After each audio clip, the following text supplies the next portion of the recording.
Being an artist on the internet gives you potential to grow an audience and make friendships that can last a lifetime. However, it can also bring danger to your life, spiraling you down a path you never knew was possible. And for Anton Servetnik, he sought to find a community that would accept him and his works, but what he found was hate and isolation caused by his pursuit in comedy. Hello, I'm daftpina, and this is Antoons, Racist Tracer.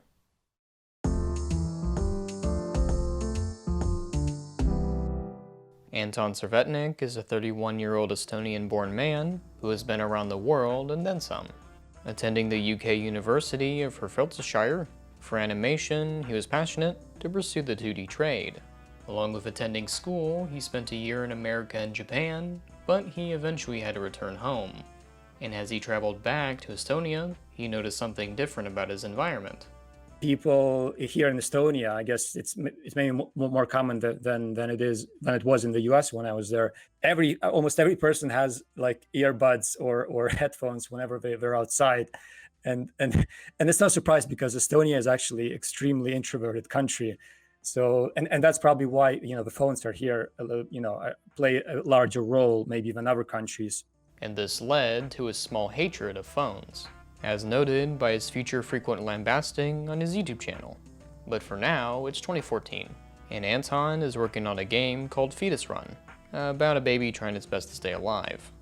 Shock and appall was had at a local Estonian game jam, where he showed the game to the public. Yeah, I got like a small group of people who kind of liked the edginess of it and the shock value. I think that was the main reason why they were excited to join, because of the reaction from other people. In this kind of in the hall we were presenting, there was like a bunch of people looking at everything, and I think I wanted to mention that one American this judge person there, he immediately said that this would never fly in America. This positive encouragement through his shocking game paved the way for his titular series, Deathbed, in which he depicts a pop culture icon on their theoretical last day, with millions of views and positive comments to follow each video. Of course, these videos are a bit hyperbolic and overgeneralized, but remember, these are just jokes. Don't cry, kids. Hey, look what I can do! But what isn't a joke is tracing. And so I suppose it's time to get into that part of the video. Just like Didas, Anton graduated with a degree in animation, yet both found desire to trace works despite being capable enough to draw themselves. For Anton, he claims tracing is common in other parodies, so him doing it must be normal. You can see for yourself that the tracing in parodies is extremely common. And I can prove you that people like Flash Kids, Oni, people like, I think Do even... they have examples of them tracing? Yeah, definitely. I can send you right now. And so he gave me a few examples. One being Flash Kids' Paper Mario parody, which when overlaid isn't traced at all. Another point he went into to justify his tracing is that he wanted to get the characters as close as possible to the original works. Because again, I wanted to have the same type of style as the original. Just My reasoning is, did you attempt to draw it first before tracing? No, because it takes obviously it feels just useless even, because in the end I want to recreate the same. I want to have the exact same style which the original artist was going for. If I were to do it myself and still get the same result, then what's the point if the result would be the same? But I still believe that tracing leads to art degradation and your ability to draw things, as well as general theft. If you rely on this crutch, you're less confident in your own works, and thus destroying the mentality that you're capable of drawing things on your own. But as for theft, you're taking the hard work that an artist did before you to create the drawing, sketching, lining, coloring, and shading, and essentially saying, I made this. Lastly, you are profiting from the stolen work. Views, likes, and attention, all gained because you were either not confident in your own abilities, or were too scared of failing, resulting in this theft. However, those are only for his parodies. His original works are just that, original. Anton created his character Mr. Sneaks in 2010, with his existence being animated way back in 2014, with some new cartoons still coming out to this day. But it was one recent video that would change Anton's life forever, recent being June of 2020, in which he depicts Mr. Sneaks meets Corona-chan, a topical thing at the time, which burnt out Anton creatively. He decided to take an extended break from animation to go try something else. Comics. Inspired by the BLM protests of 2020, Anton decided to retool a joke from his cartoon and create this comic. And ever since then, he really liked the attention it gave him.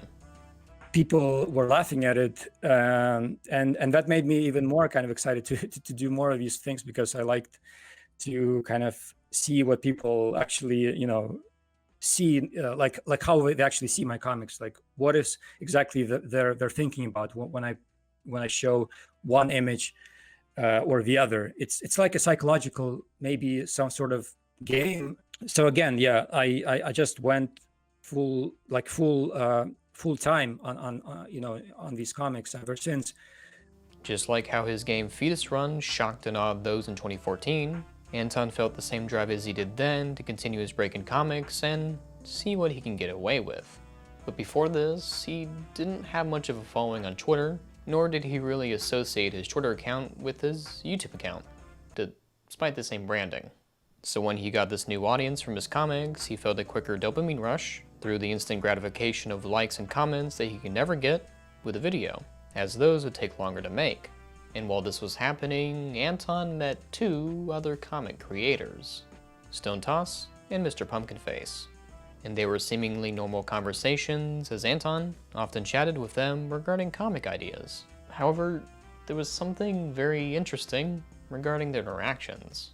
I would say they're friends, as in we chat. We have like these chats, and we communicate with each other in those chats. But none of the personal information is shared, like where we live. Well, I mean, they obviously know. Everybody knows where I am and what's my full name and stuff. So, do they not trust you with at least their first name? They don't trust anyone, actually. So they don't. I think it's not safe to release in the US.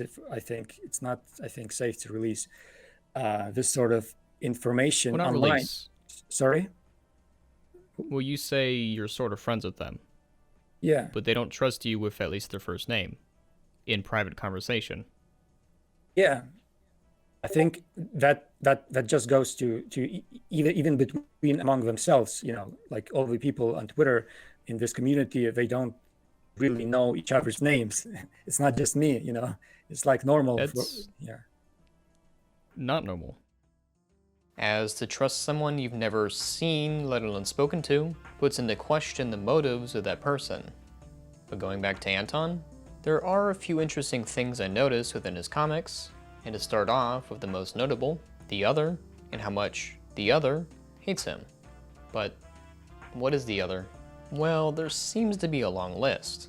Women people, black people, LGBT people, Jewish people, European people, and furry people. One could argue these are simply jokes not to be looked into, but as the summer of comics went along, Anton would be seen arguing, attacking, and bashing the other, bringing the hyperbolic and generalized to the forefront of his mind, possibly encouraged by his peers. I suppose it's now time to get into that part of the video. Just like when it came to tracing in his game Fetus Run, Anton saw a community that was willing to exercise and normalize his behavior, only to push it past the point where most would call it a joke. If they can make these comics, then so can I, and if my audience likes it, then it should be fine. It's free speech. Well, that is a double-edged sword when it comes to humor.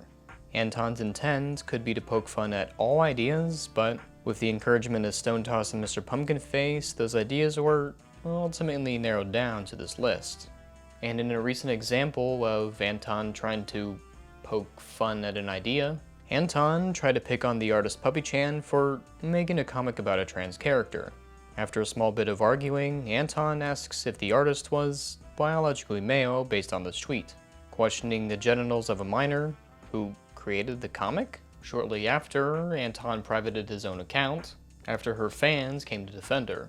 But I will say, make it clear, don't ask anyone about the genitals. I didn't think I had to, like, say that specifically. Another idea Anton is frequently interested in, trans people. A frequent joke of Anton is their attempted suicide rate. The arguing and bashing, as mentioned before, can be seen here, and the puppy chan example. In this particular comic, the number is now 60% above the 41 that Antoons made comics about before, seemingly noting that Anton is keeping track of this number. But reading into the article that he links, you can see why that is. We have found now, year over year, that greater levels of support and acceptance is associated with dramatically lower rates of attempting suicide, said Dr. Amy Green, Director of Research at the Trevor Project. But acceptance, not seen by his audience or peers. A poll run by Anton's friend Mr. Pumpkinface shows nearly all of his followers are against trans rights. So it could be said that the jokes are just thinly veiled sheets of vitriol and hate towards certain groups of people. Which, on the note of this comic creator, Mr. Pumpkinface, he often depicts black people as criminals, which is something that Anton likes to portray in his own comics as well. The creator draws himself as a white male with a pumpkin fur face and a black male with a watermelon fur head. A hyperbolic and overgeneralization, of course, but one such follower he retweeted says this is how they see black people now. Stone Toss, a comic creator with the highest of influence and following on Twitter, seems to hate every single group on this list at about the same rate. That's the only equality he's looking to support. Zooptoons, a peer of Anton and another comic creator, was fired from their job after their boss found their comics. And the same thing happened to Anton. Perhaps now you can see why they hide their identities, as with anonymity they're able to say their actual thoughts without repercussion to their private life. Oftentimes they let slip out their true intentions, but to Anton, he doesn't see them as statements, rather just another one of their jokes. Do you agree with any of these statements? I think the point of the tweets is to do with the trademark of his name. It says "Not Okay Comics," which, you know, I think would kind of make sense that he's going for that route, the edgy route. Do you route. okay with those statements? Well, it's a joke, obviously. It's a joke. He's comic. Hold on. Yeah. Do you agree with any of those statements? I think as a joke, I think it's perfectly normal because you can see it like immediately. As a statement? Definitely it's extreme. Like, obviously, I think it's extreme, but that's the point. It has to be extreme funny. Well, do you specifically agree with these two statements? There's more than, you sent me 2 tweets. There's a bunch of Let's focus on the first one. Yeah. Do you agree with that? No. Sharing and promoting will still encourage those who do believe to keep believing, which is important to talk about. The way we see people depicted in media goes deeper than just a drawing on a screen. Studies have shown that consuming diverse media with people from various backgrounds tends to lead the audience to become less bigoted, such as if you had those fictional people as friends in real life. So the ways in which these 3 creators draw people, as we've seen, warps the audience's perception of reality to make those caricatures, in a sense, real. And as Anton sought to find a community willing to accept him, he found one willing to never accept others. But that's a comic, you know, like if you make a comic, then wouldn't the point be to make fun of something? You know, the idea is to make you laugh or, like, you know, be amused. So why would he have some sort of agenda in his comics if the point of it is to, you know, make a joke? The story of Anton is not unique to him, nor is it just seen within the art community. However, understanding how someone can go down this road is beneficial, as this won't be the last time that it happens. Stone Toss and Mr. Pumpkinface found someone who vaguely liked their own humor, so subjecting him slowly to their ideals and exercising his hatred, Anton was easily able to be turned into one of them. However, speaking with Anton, he tells me that what he believes personally and what he types online are 2 different things. For trans women, would you use their preferred pronouns? She, her? For sure, yeah.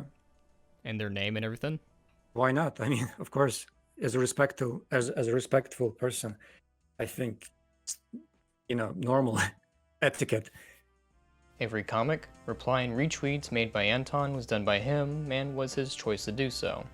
To anyone who looks at Anton Servetnik, all they would see is someone bashing, arguing, and promoting hate to those around him. And it would be fair for anyone who looks at what he's done just to call him a racist tracer.